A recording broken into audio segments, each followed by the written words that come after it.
नमस्कार, मैं हितेंद्र कुमार। आप देख रहे हैं सबकी खबर टीवी। आज हम आए हैं झज्जर शहर में और झज्जर शहर के कद्दावर नेता से आपको मिलवाते हैं।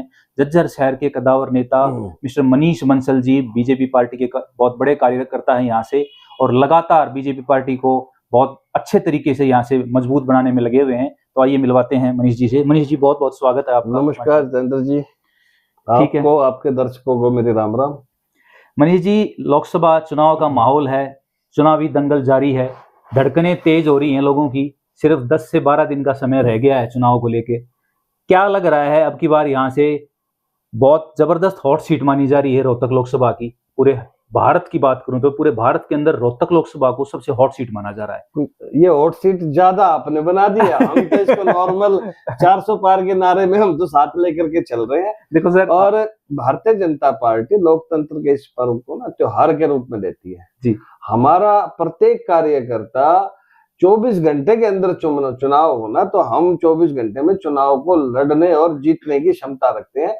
उसका कारण है कि प्रदेश सरकार और केंद्र सरकार ने जो जन कल्याणकारी जो नीतियां लागू की, पहले सरकारें नीतियां लागू कर देती थी जी, लेकिन धरातल पर उसका अमल नहीं आता था। अब की बार जो नीतियां लागू की गई है, आज वो धरातल पर अमली जामा पहना करके वो क्रियान्वित होकर के लोगों को लाभ मिला है। इसी कारण से एक पूरे देश में माहौल है। माहौल ऐसे ही थोड़ी बनता है, माहौल के लिए काम करने पड़ते हैं। जो प्रधानमंत्री जी और हमारे प्रदेशों के अलग अलग प्रदेशों के मुख्यमंत्री, हमारे हरियाणा के श्री मनोहर लाल जी और नायब सैनी जी, इन्होंने अच्छे काम किए हैं। उसके कारण से आज हरियाणा प्रदेश में हम 10 की 10 लोकसभा सीटें जीतने का काम करेंगे। देखिए सर, हम लगातार जनता का सर्वे दिखा रहे हैं, लगातार जनता का सर्वे कर रहे हैं। मैं अगर बात करूं डॉक्टर अरविंद शर्मा जी, जो बीजेपी से प्रत्याशी है यहाँ से दूसरी बार और मौजूदा सांसद है यहाँ से, सर हमारे सर्वे के अंदर ये आ रहा है कि जनता जो है वो उनके अंदर रोष है डॉक्टर अरविंद शर्मा जी को लेके। इसके ऊपर क्या कहेंगे सर?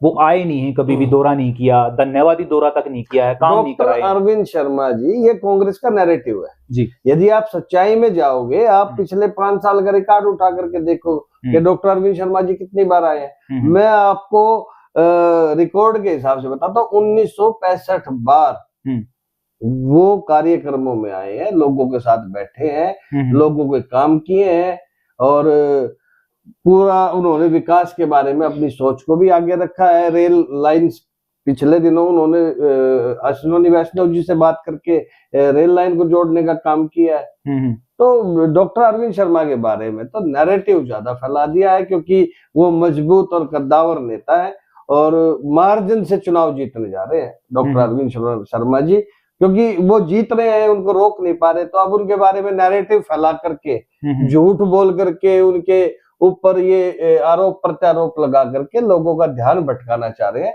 जबकि जनता बड़ी समझ चुकी है कि हम किसी के बहकावे में नहीं आएंगे।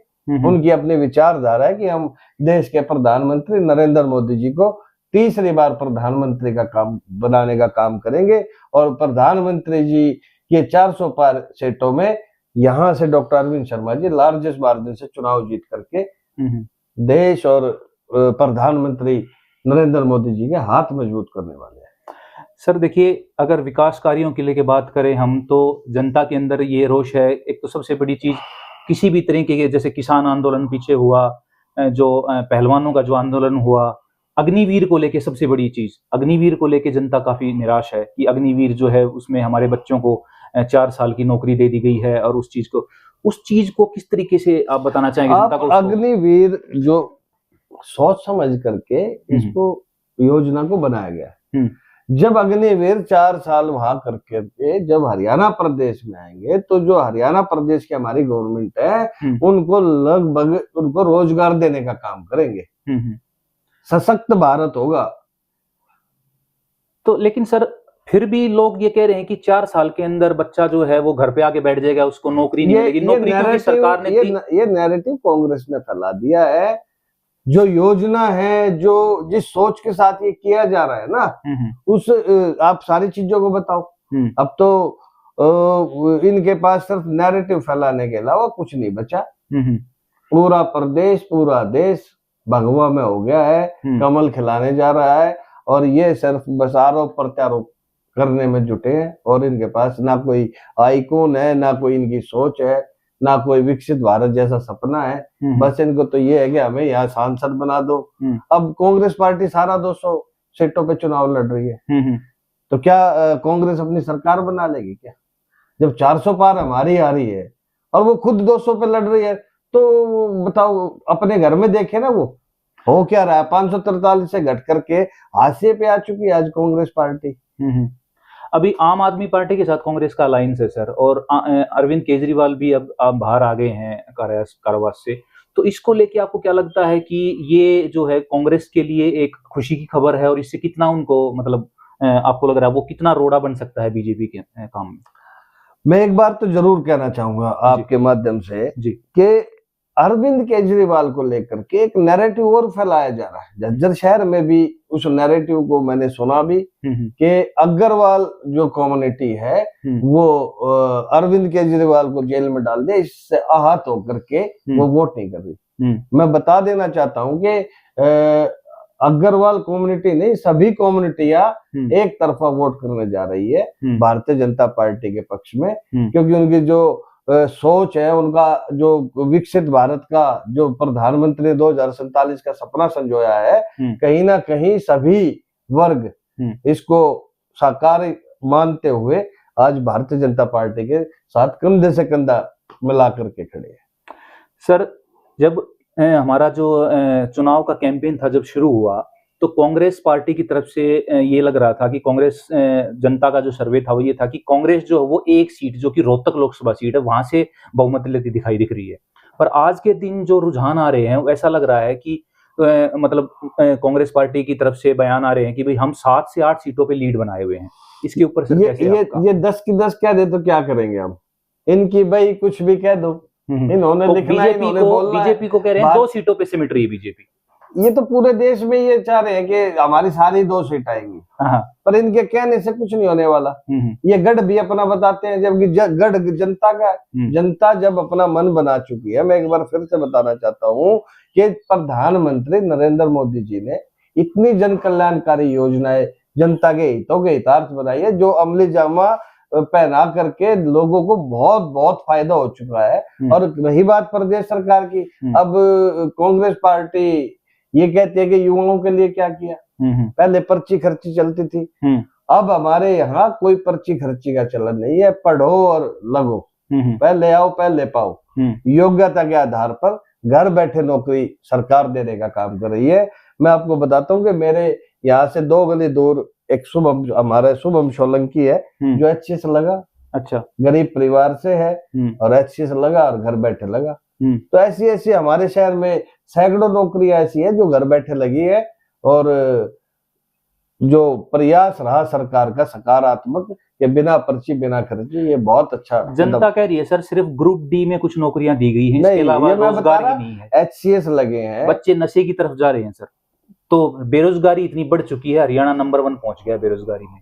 इसके ऊपर सर कैसे? ये कांग्रेस कह रही है ना, कांग्रेस नहीं कह रही सर, जनता कह रही है। जनता इस बात को जो कह रही है, पंजाब में नशे का विषय रहा था, जब वहां नशा बढ़ा हुआ है। हमारे हरियाणा प्रदेश में हमें तो नहीं लगता कि यहाँ कोई नशे वाली स्थिति है। यदि कुछ थोड़ा बहुत नशे वाला जो हमने आपके माध्यम से चैनलों पे सुना, तो इसमें कानून अपना काम करेगा। जो भी इस काम में लगे हुए हैं उनके ऊपर जल्द से जल्द कार्रवाई होगी।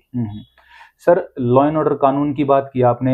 लॉ एंड ऑर्डर को लेके एक छोटा सा सवाल मैं पूछूंगा। पिछले 10 दिन की अगर बात करें सर, तो 2-3 घटनाएं हो गई हैं 10 दिन के अंदर। सबसे पहली चीज, खुद बीजेपी की नेत्री नीलम जो है अहलावत जी, उसमें धमकी मिली है फोन पे सर, और मर्डर हो गया है सर। हमारा झज्जर के अंदर हत्या कर दी गई है। नगर परिषद चेयरमैन का चुनाव लड़े थे अनुज जी, उनकी हत्या कर दी गई दिन दहाड़े सर। उसके ऊपर सर थोड़ा सा प्रकाश डालें। जो नीलम अहलावत जी हमारी चेयरपर्सन है कोऑपरेटिव बैंक की, उनके पास कोई कॉल आया था, तो उन्होंने अपनी एप्लीकेशन SP साहब को दे दी है। तो प्रशासन SP साहब अपना उसमें जांच उसमें चली हुई है कि ये फोन कहाँ से है। तो वो SP साहब उसमें बड़े अच्छे तरीके से काम कर रहे हैं। और रही बात जो नगर परिषद का चुनाव लड़े थे, उनकी कोई आपसी कोई रंजिश थे या क्या था, इस बात का खुलासा तो हो नहीं पाया।